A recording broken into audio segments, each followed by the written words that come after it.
우리 함께 하나님 말씀 보겠습니다. 신약 성경 요한계시록 2장 12절부터 17절까지 말씀입니다. 요한계시록 2장 12절부터 17절까지 말씀 교독하겠습니다. 버가모 교회의 사자에게 편지하라. 좌우에 날선 검을 가지신 이가 이르시되 내가 어디에 사는지를 내가 아노니 거기는 사탄의 권자가 있는 데라. 내가 내 이름을 굳게 잡아서 내 충성된 증인 안디바가 너희 가운데 곧 사탄이 사는 곳에서 죽임을 당할 때에도 나를 믿는 믿음을 저버리지 아니하였도다. 그러나 내게 두어 가지 책망할 일이 있나니 거기 내게 발람의 교훈을 지키는 자들이 있도다. 발람이 발락을 가르쳐 이스라엘 자손 앞에 걸림돌을 놓아 우상의 제물을 먹게 하였고 또 행음하게 하였느니라. 이와 같이 내게도 니고라 당의 교훈을 지키는 자들이 있도다. 그러므로 회개하라. 그리하지 아니하면 내가 내게 속히 가서 내 입에 검으로 그들과 싸우리라. 귀 있는 자는 성령이 교회들에게 하시는 말씀을 들을지어다. 이기는 그에게는 내가 감추었던 만나를 주고 또 흰 돌을 줄 터인즉 기록한 것이 있나니 받는 자 밖에는 그 이름을 알 사람이 없느니라. 아멘. 네, 우리가 소아시아 7교회에 준 주님의 편지를 요한계시록 2장과 3장을 통해서 보고 있는데 오늘은 세 번째인 버가모 교회입니다. 이 7편지는 당시 1세기 말에 소아시아 지역에 실제로 존재했던 교회들이고 그들에게 보낸 직접적인 그들에게 보낸 편지이지만 전에 말씀드린 대로 모든 시대 모든 교회에 주신 말씀으로 우리가 받아야 하죠. 그리고 제자교회도 우리도 바로 이 7교회 편지 모든 편지가 바로 나에게 대한 말씀으로 또 우리 교회에 대한 말씀으로 받고 또 적용하는 것이 마땅합니다. 자, 그러면 오늘 우리가 읽은 버가모 교회에 준 편지는 우리에게 어떤 말씀을 주님께서 이 편지를 통해서 주실까? 특별히 이 버가모 교회가 어떤 교회인가 우리가 알아야 되겠죠. 그리고 주님께서 버가모 교회를 어떻게 말씀하시는가를 알아야지 우리에게 주시는 주님의 말씀을 우리가 들을 수 있을 것입니다. 버가모 교회가 어떤 교회인가? 버가모 교회에는 어떤 특별한 것이 있는가? 자세히 보면 13절에 주님께서 버가모 교회를 이렇게 말씀하신 것을 볼 수 있습니다. 13절을 보게 되면 내가 어디에 사는지를 내가 아노니 사탄의 권자가 있는 데라. 네, 버가모가 어떤 곳이라고요? 사탄의 권자가 있는 곳이라. 권자, 보자, 왕자를 얘기하는 겁니다. 다시 말해서 사탄이 왕의 권세를 그렇게 떨치고 있는 도시, 그것이 바로 버가모이다. 이렇게 말씀하고 있는 거죠. 버가모가 도대체 어떤 도시이길래 사탄의 권자가 있는 곳이라고 주님께서 이렇게 말씀하실까?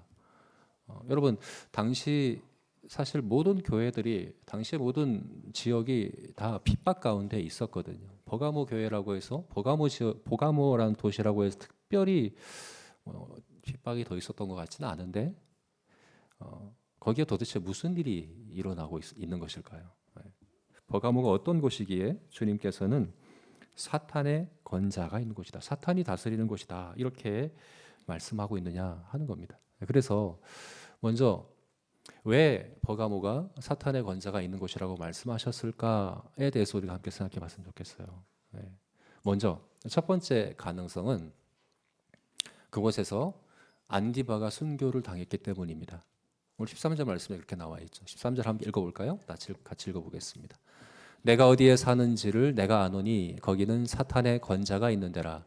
내가 내 이름을 굳게 잡아서 내 충성된 증인 안디바가 너희 가운데 곧 사탄이 사는 곳에서 죽임을 당할 때에도 나를 믿는 믿음을 저버리지 아니하였도다. 사탄이 사는 곳에서 죽임을 당할 때에 안디바가 순교를 당했어요. 그러니까 주님께서 거기는 사탄의 권자가 있는 데라 하고 바로 이어서 하시는 말씀이 뭐냐면 내 충성스러운 증인 안디바가 죽임을 당했다. 사탄이 사는 곳에서 죽임을 당했다.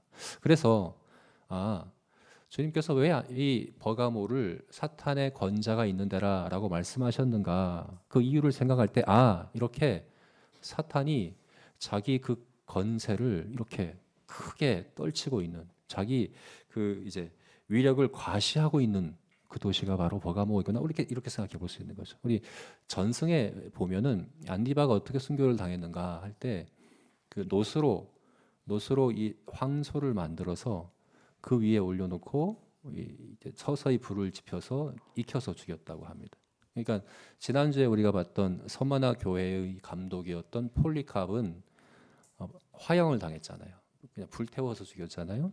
이 안디바도 아마 이 버가모 교회의 감독이라고 우리가 볼 수 있는데 더 잔인하게 죽인 거죠. 더 끔찍하게 서서히 불태워서 익혀서 죽인. 왜 이렇게 합니까? 왜 이렇게 했을까요? 전시 효과라고 하죠. 예. 그것을 본 사람들이 두려워서 주님을 부인하고 신앙을 저버리기를. 이 당시에 황제 숭배를 거부하고 있던 그리스도인들이 더 이상 그렇게 로마의 황제 숭배를 거부하며 로마에 그렇게 반역하는 일을 하지 못하도록 하려고 일부러 그렇게 한 거죠. 일부러 더 이렇게 자기 그 위력을, 힘을 과시하느라고 그렇게 했다고 볼 수 있는 거죠. 그래서 우리가 생각할 때 이 버가모 교회가 왜 주님께서 사탄의 권자가 있는 곳이라고 말씀하셨는가 할 때 특별히 여기서 사탄이 자기의 그 힘과 위력을 이렇게 크게 과시하고 나타내고 하고 있었기 때문에 주님께서 특별히 버가모를 사탄의 권자가 있는 곳이다 이렇게 말씀하셨구나, 이렇게 생각해 볼 수 있잖아요. 근데 과연 이것만 이 이유 때문에 거기를 이 버가모를 사탄의 권자가 있는 곳이라고 하셨을까? 저는 그렇게 생각되지 않습니다. 왜냐하면 당시 사실은 모든 교회가 다 핍박받고 있었어요. 그리고 순교자는 수도 없이 많이 나왔어요. 이 당시는 이제 로마의 도미티아누스라고 황제가 다스리던 시대이고, 이전과는 다르게 로마 제국 전역에서 조직적으로 핍박이 이루어지던 시대입니다. 그러니까 딱히 버가모시라고 해서 더 큰 핍박이 있었던 건 아니에요. 모든 지역에서, 모든 교회에서 그런 핍박이 일어났고, 안디바보다도 사실 더 끔찍한 그런 방법으로 죽임을 당한 성도들도, 그런 순교자들도 많이 있었던 때입니다. 그러니까 이 버가모만 콕 집어서 여기는 사탄의 권자가 있는 곳이다라고 말할 만큼의 특별한 핍박이 있었던 그런 것이라고 우리가 볼 수는 없다는 거죠.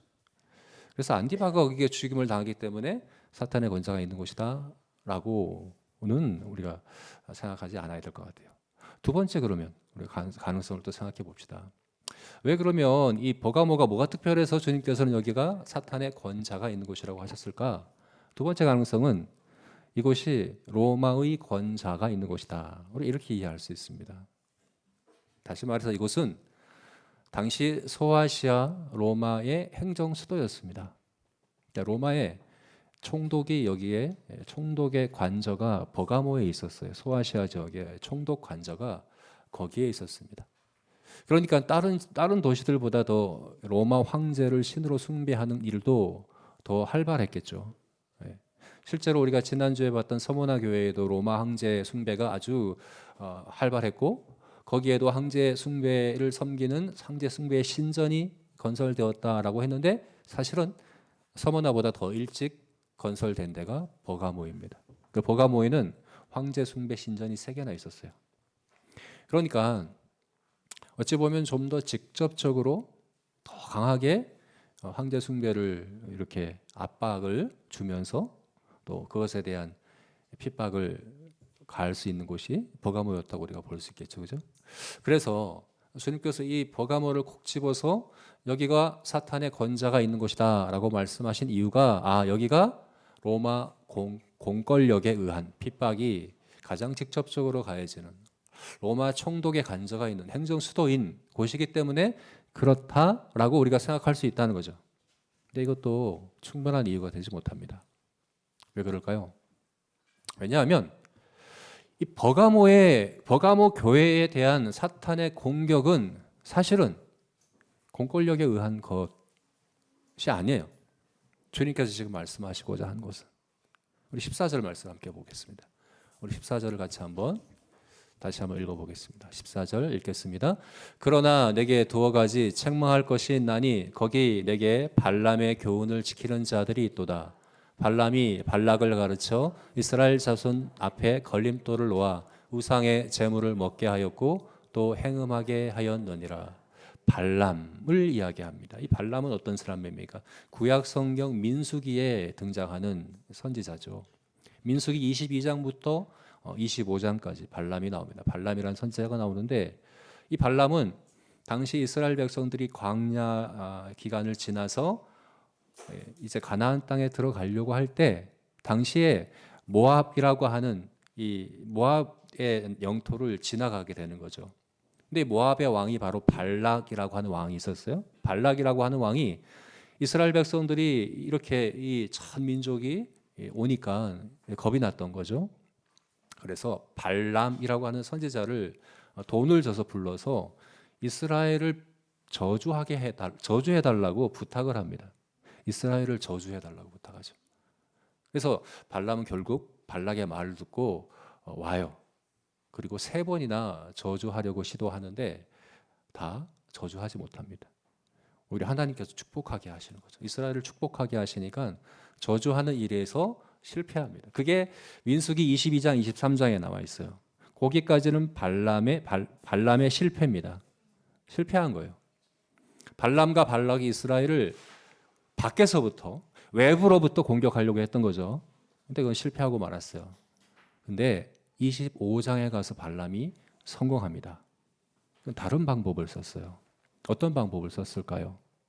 이것에 대해서 성경은 발람의 꾀라고 이야기합니다. 발람의 꾀. 오늘 말씀에서는 발람의 교훈이라고 하는데 이게 무엇인가 하면 이스라엘 밖에서 이스라엘을 바라보며 저주하고 밖에서 공격하고 압력을 이렇게 한 게 아니었어요. 어떻게 했는가?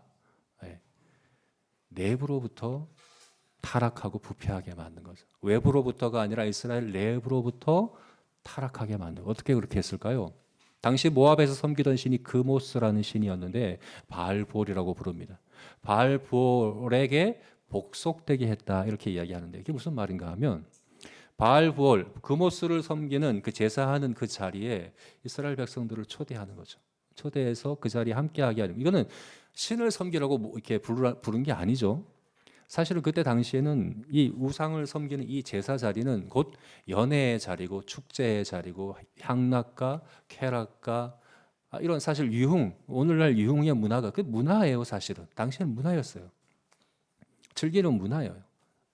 이 광야 생활을 오랜 기간 광야 생활에 지쳐 있던 이스라엘 백성들에게 이것이 얼마나 매력적으로 다가왔겠습니까?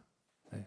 그래서 그 자리에 불러서 함께 제사하고 함께 이렇게 먹고 즐기고 또 음행까지 하고 하는 일들을 거기서 하게 만드는데 그것을 가만히 이스라엘 백성을 꿰어서 했던 거예요. 그게 바로 이제 바알볼에게 복속되게 했던 사건인데 그 일로 말미암아 이스라엘 하나님께 크게 심판을 받게 됩니다. 발람은 알았던 거죠. 하나님께서 기뻐하시고 하나님께 축복하시는 이스라엘은 외부로부터 어떤 압력을 가하고 어떤 공격을 가해도 절대 아무나 해도 끼칠 수 없다는 것을 발람은 알았어요. 한 가지 방법이 있다면 이들이 하나님께 범죄해서 하나님께 심판받게 하는 방법, 그 방법 외에 없다는 것을 너무나도 잘 알았던 거죠. 그것이 바로 구약 성경 민수기에 나오는 발람과 발락의 사건이에요. 근데 지금 예수님께서 버가모 교회를 말씀하시는데 이 발람의 이야기를 하시는 거예요. 발람의 교훈을 지키는 자들이 너희 가운데 있고 발람이 그러했던 것처럼 우상의 제물을 먹게 하고 행음하게 하는 그 일이 버가모 교회 안에도 일어나고 있다. 구체적으로는 이들이 니골라 당이라고 하는 15절에 나오죠. 니골라 당. 니골라 당의 교훈을 지키는 자들이 있도다. 이 니골라 당은 여러분 기억하실지 모르겠지만 첫 번째 봤던 에베소 교회에도 있었어요.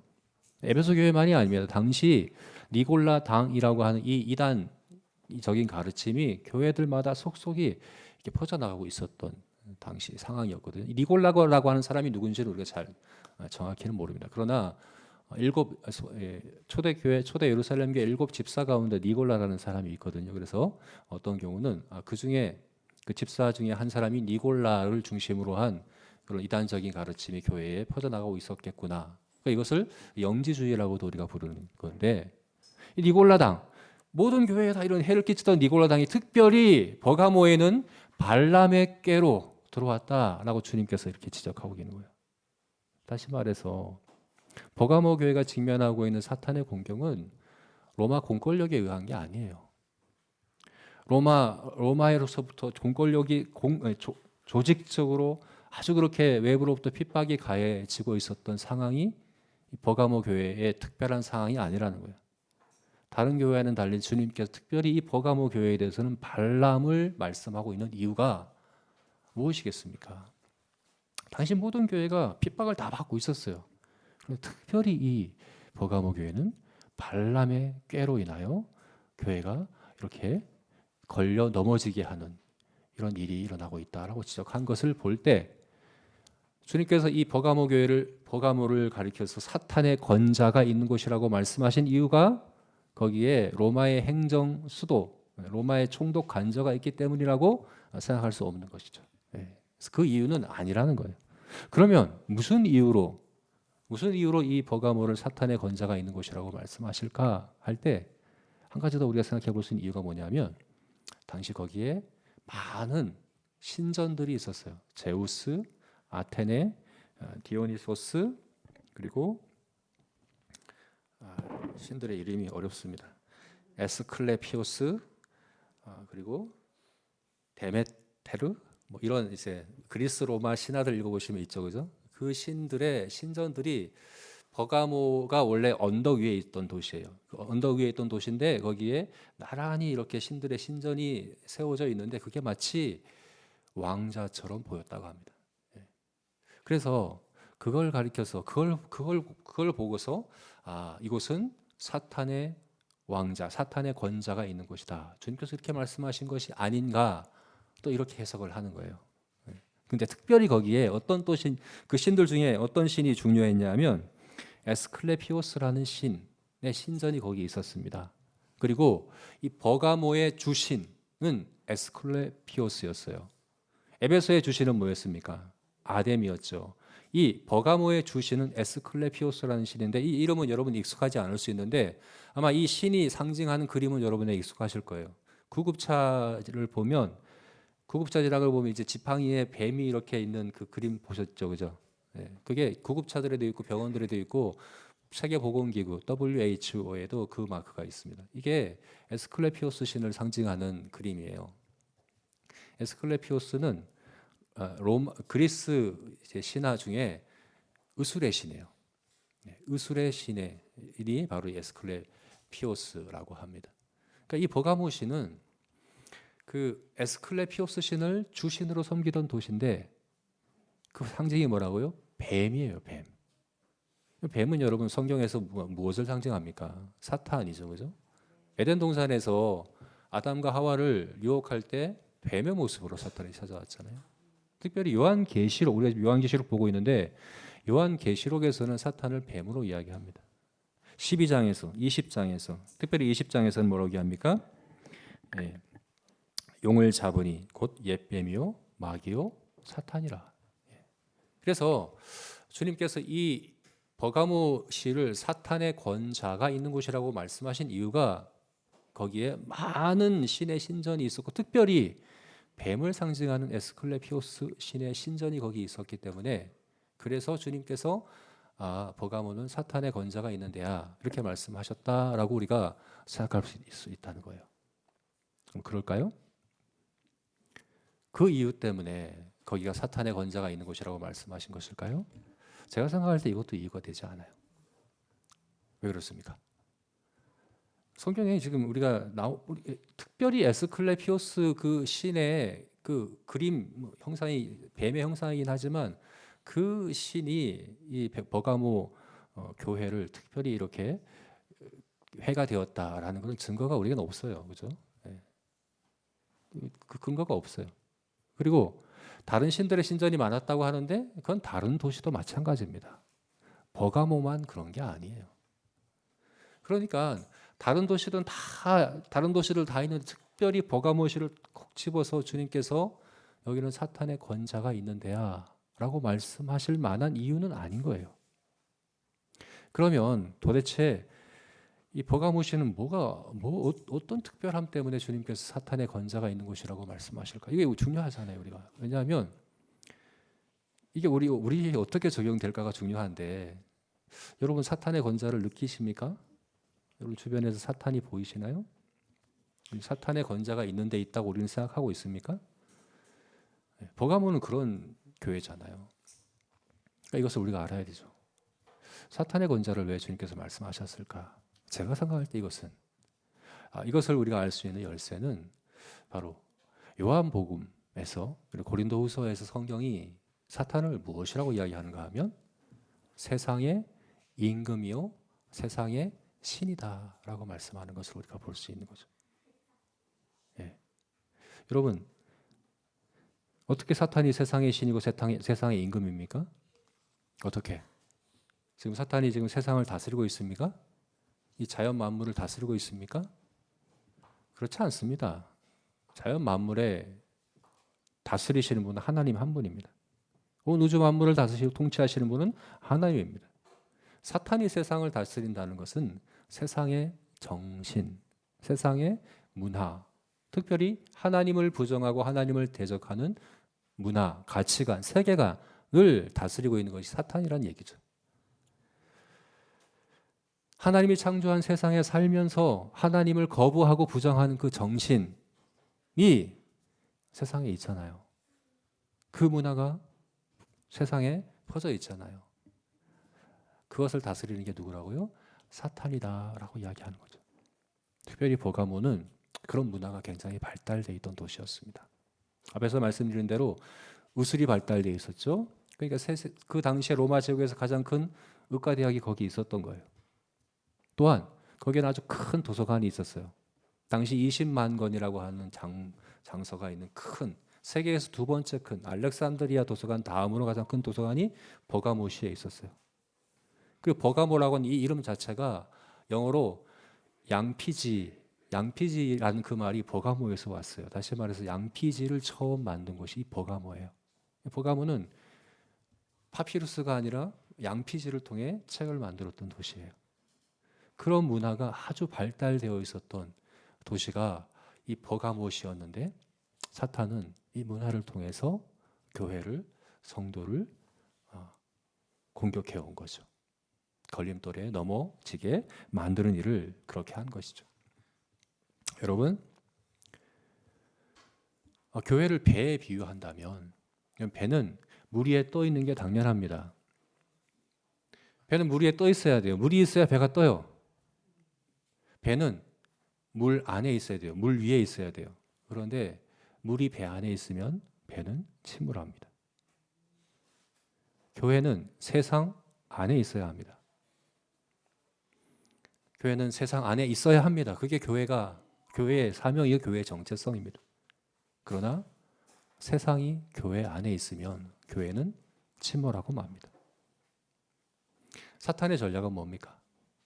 교회 안에 세상을 밀어넣는 것이죠. 하나님이 있어야 할 그 자리에 다른 것을 놓게 만드는 거죠. 저는 여러분 금욕주의를 이야기하는 게 아닙니다. 교회는 세상과 구별돼야 되는데 세상과 상관없어야 되고 세상으로부터 아주 관계를 끊어버려야 된다. 세상의 모든 문화는 아예 들여다보지 그런 얘기를 하는 게 아닙니다. 금욕주의는 기독교의 복음이 아닙니다. 세상에 있는 거 다 사실은 하나님의 선물입니다. 그럼 우상은 나쁜 게 우상이 되는 게 아니에요. 누가 나쁜 걸 우상 삼습니까? 좋은 게 우상이 됩니다.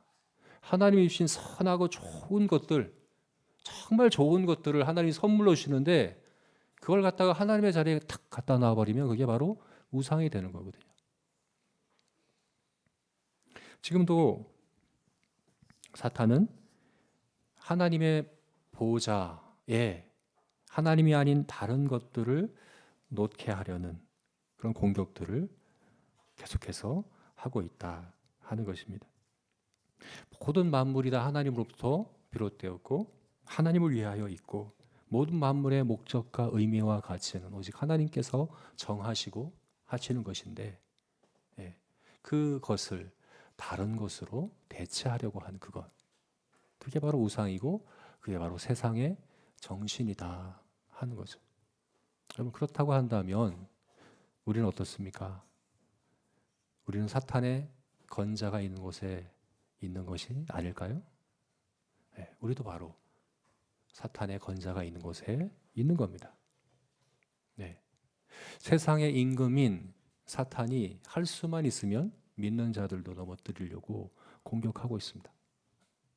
우리 안에 세상을 밀어 넣으려고 하나님이 있어야 할 그 자리에 하나님이 아닌 다른 것들을 밀어 넣으려고 계속해서 공격하고 있는 것이 바로 우리들의 현실이다 하는 걸 우리가 기억을 해야 하는 거예요. 그래서 오늘 우리가 이 버가모 교회에 주님께서 주신 명령이 있어요. 주님께서 이 버가모 교회에 편지를 보내시면서 명령하시고 또 권면하시고 명령하신 것들이 있어요. 그것을 우리에게 좀 적용시켜 봤으면 좋겠습니다.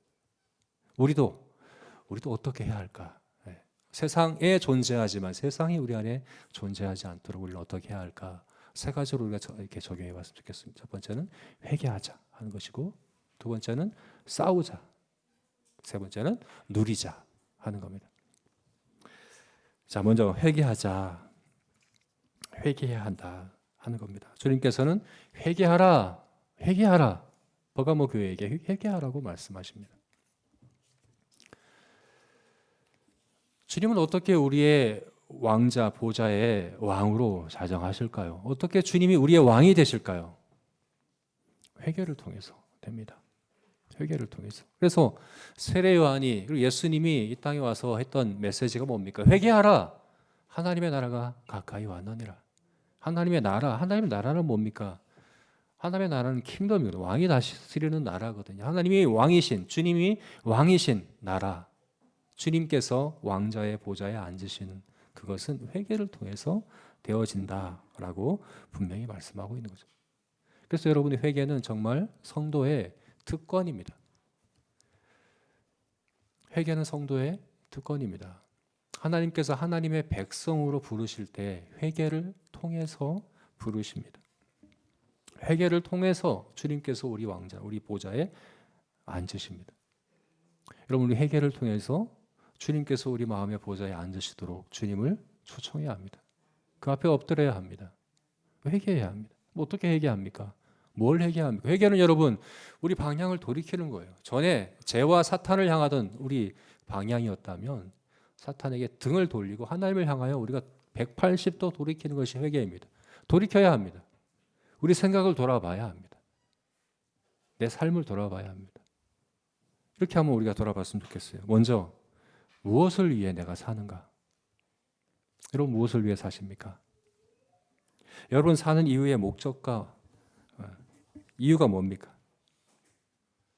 여러분이 A를 결정하냐 B를 결정하느냐를 놓고 고민할 때 그 결정의 기준이 뭡니까? 여러분 무엇 때문에 그렇게 선택하며 살아가고 있습니까? 여러분 무엇을 위해 살고 있습니까? 그걸 결정하는 게 여러분들의 우상입니다. 하나님이 그것의 기준이어야 합니다. 하나님의 영광, 그죠? 하나님을 기뻐하고 즐거워, 하나님을 영화롭게 하는 그것이 모든 만물의 목적이고 우리의 삶의 목적이기도 합니다. 그렇지 않다고 한다면 회개해야 합니다. 또 여러분 어떻게 살아가고 있습니까? 어떻게? 내 생각을 따라서, 내 판단을 따라서, 내 감정을 따라서 살아갑니까? 아니면 정말 하나님의 뜻, 하나님의 계시해 주신 말씀의 의미가 뭔지 그 의미를 따라서 살아가고자 애쓰고 있습니까? 하나님의 뜻을 여러분 묻고 있습니까? 여러분의 마음에, 여러분의 삶에 정말 주님께서 보좌에 앉으셔서 그렇게 다스리고 있습니까? 또 무엇 때문에? 또 이렇게 질문해 봅시다. 무엇 때문에? 무엇 때문에 여러분 행복합니까? 무엇 때문에 슬픕니까? 무엇 때문에 죽을 만큼 힘듭니까? 무엇 때문에? 여러분의 감정과 생각과 태도를 결정하는 그게 뭡니까? 돈입니까? 그럼 돈이 우상입니다. 그럼 딸은 어떤 겁니까? 그럼 그게 우상인 겁니다. 하나님은 우리가 하나님을 마음과 뜻과 힘과 생명을 다해서 사랑하라 말씀하셨고, 그것은 다른 것들은 다 사랑하지 말라는 것이 아니라 하나님이 우리 마음의 보좌에, 그죠? 모든 것의 이유와 목적과 가치와 이 모든 것의 시작과 끝이 되시는 하나님이 있어야 할 그 자리에 하나님이 계셔야 한다 하는 그 말씀인 것이죠. 그래서 저와 여러분이 여러분의 마음에 혹시 사탄의 그 흉측한 그런 보좌가 놓여 있다고 한다면, 흉측하게 안 보일 수 있어요. 흉측하게 보인다면 우상 삼지 않거든요. 다 좋은 것들이거든요. 혹시 그런 것들이 있다고 하면 속히 그것을 몰아내고 주님을 다시금 우리 마음의 보좌에 모시고 순종하고 또 섬기는 그런 참된 회개를 하는 저와 여러분이 되었으면 좋겠습니다. 두 번째는 싸우자 하는 겁니다. 싸우자. 주님께서 뭐라고 말씀하십니까? 회개하라. 그렇지 아니하면 뭐라고요? 내가 내 입의 검으로 그들과 싸우리라. 그래서 사실은 이것은 내가 싸우는 게 아니라 주님이 싸우시는 거예요. 주님이 싸우시도록 우리가 주님이 우리를 다루시도록 싸우시도록 주님 앞에 우리 자신을 드리는 일이죠. 싸워야 합니다. 주님이 어떻게 싸우십니까? 주님은 어떻게 싸우십니까? 입의 검으로 싸우시겠다. 내가 내 입의 검으로 싸우시겠다라고 말씀하시죠. 여러분, 세상과 세상에 있는 것들을 사랑하는 것은 하나님과 원수가 되는 것을 너희가 알지 못하느냐? 여러분, 우리 안에 세상이 있으면, 우리 안에 우상이 있으면 주님은 그것을 미워하시고 원수로 여기시고 그것과 싸우십니다. 어떻게 싸우신다고요? 입의 검으로 싸우십니다. 말씀으로 싸우시겠다라고 말씀하는 거죠. 입의 검은 양날검, 좌우의 날선, 이 검은 바로 하나님의 말씀을 의미하는 거죠. 성경 말씀을 의미하는 거예요. 이 말씀으로 싸우시겠다. 그래서 여러분, 이것은 수술이에요, 사실은. 수술의 칼로 사용하시겠다는 거예요. 여러분, 성경 때문에 주님께 성경을 통해서 누구를 정말 심판하신, 죽이신 것이 경우가 있나요? 없죠, 그죠? 성경을 통해서 성경을 이 검으로 사용하시겠다는 것은 사실은 고치시겠다는 거죠. 회복시키시겠다는 거죠. 마지막 주님께서 재림하셨을 때는 모르겠지만 지금 이 시대, 이 세상에서 주님께서 이 말씀으로, 이 말씀을 검으로 여러분에게 해두르신다면 그것은 여러분을 고치는 겁니다. 그래야 되는 거예요. 정말 심판은 내버려 두시는 거예요. 내버려 두시는 게 정말 심판이에요. 저는 이 말씀이 얼마나 내 입의 검으로 내가 그들과 싸우리라는 말씀이 저한테는 굉장히 큰 소망과 위로가 되었어요. 이 말씀이.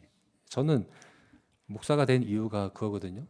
저는 사실 목사가 안 되려고 심지어는 이제 면접 볼 때 저는 그 어떤 목회자가 되고 싶으냐 이제 면접관이 물어볼 때 제가 전에 말씀드렸죠, 그죠? 저는 부흥사가 되겠습니다. 그랬거든요. 그 의미가 저는 목회는 아닙니다. 목회는 안 하고 그냥 말씀을 전하는 자가 되겠습니다. 저는 말씀이 정말 살아있는, 그리고 말씀을 통해서 주님께서 역사하신다는, 그리고 정말 주님께서 원하시는 것은 이 땅에 말씀의 건의가 세워지는 거라는 것을 확신하고, 정말 주님께서, 내가 사랑하는 주님께서 그걸 원하신다면 제가 해보겠습니다, 주님.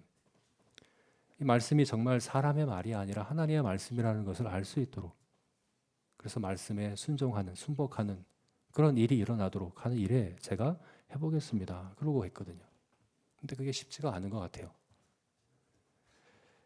사람의 말로, 사람의 설득력으로, 사람의 지혜로 전해지고 듣게 될 때가 너무 많은 것 같아요. 근데 주님께서 말씀하시잖아요. 내가 할 거다. 내가 싸울 거다. 라고 말씀하시잖아요. 여러분, 성경을 대하실 때 이게 그냥 사람이 쓴 사람의 글로 여기신다면 그건 주님께서 검으로 사용하시지 않는 거예요. 주님 내어버려 두시는 겁니다. 정말 그건 두려운 일입니다. 이 말씀이 여러분의 심령과 골수를 찔러 쪼개야 합니다. 내 마음 깊이 찔러 쪼개어서 내 안에 있는 세상이 드러나야 합니다. 내 안에 있는 그릇된 우상들이 드러나야 합니다. 여러분, 교회도 결국 사람 아닙니까? 버가모 교회도 결국 사람이 모여 있는 것입니다. 버가모 교회를 회복시키시는 것은 결국 사람들 가운데 그들에게 말씀의 검으로 그들을 회복시키는 일을 하시겠다는 것 아니겠습니까? 제자교회도 마찬가지입니다. 우리도 마찬가지입니다. 여러분, 하나님의 말씀이 정말 사람의 말이 아니라 하나님의 말씀으로 우리 마음을 수술하는, 우리 신령과 골수를 찔러 쪼개는, 우리 안에 있는 세상을 도려내는 그런 말씀으로 역사하기를 소원하는 마음으로, 우리가 겸손히 가난한 마음으로 하나님 말씀 앞에 나아갔으면 좋겠습니다. 그게 싸우는 겁니다. 그게 주님께서 싸우시는 방법입니다. 저와 여러분 이어가기를 주님의 이름으로 축원합니다.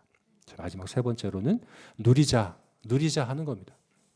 오늘 17절 말씀을 보니까 주님께서는 이 버가모 교회에게 이기는 그에게는, 여기는 단수형이에요. 지금 복수형으로 얘기하다가 단수형으로 얘기하는 이유는 결국 이김은 개인이 해야 되는 겁니다.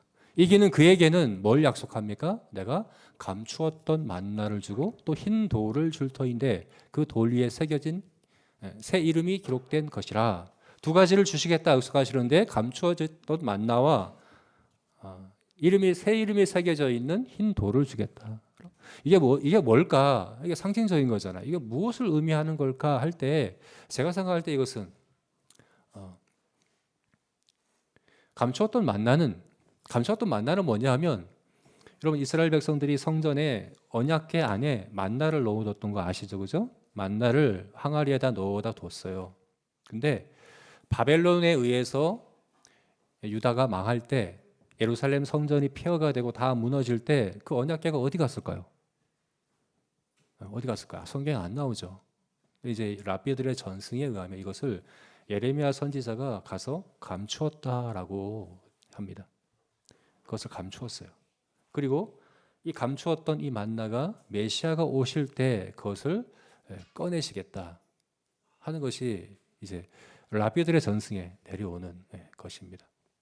그것이 진짜인지 아닌지 우리는 모르죠. 성경에 나와 있는 게 아니니까. 그런데 분명한 것은 이것을 듣던, 이 말씀을 듣던 버가모 교회 성도들은 그걸 기억했을 거예요.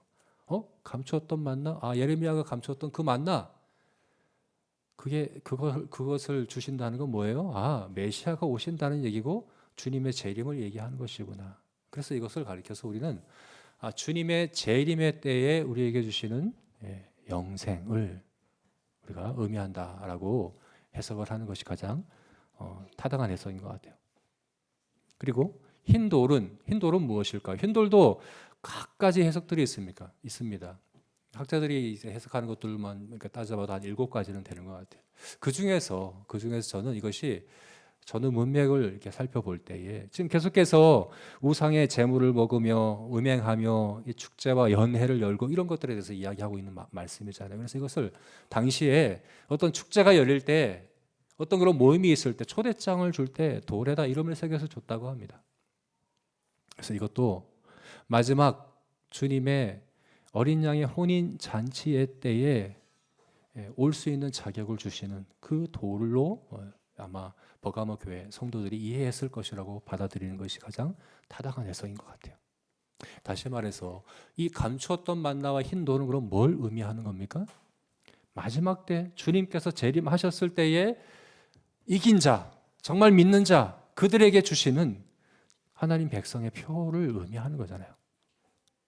여러분, 그럼 주님 재림하셨을 때 받는 거잖아요. 주님 재림하실 때 받는 거잖아요. 그런데 주님은 지금 주시겠다라고 말씀하는 것 아닙니까? 이건 무슨 말입니까? 주님 재림하실 때 우리가 완전히 이것을 받아 누리겠지만 지금 이 땅에서도 그것을 미리 맛볼 수 있도록, 미리 경험할 수 있도록 그것을 주시겠다 하는 약속의 말씀으로 우리가 이해할 수 있다는 것이죠. 여러분, 우리 이것을 기대해야 합니다.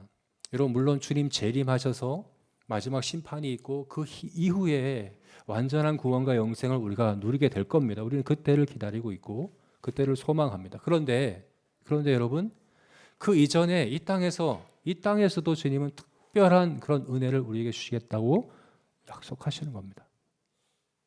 약속하시는 겁니다.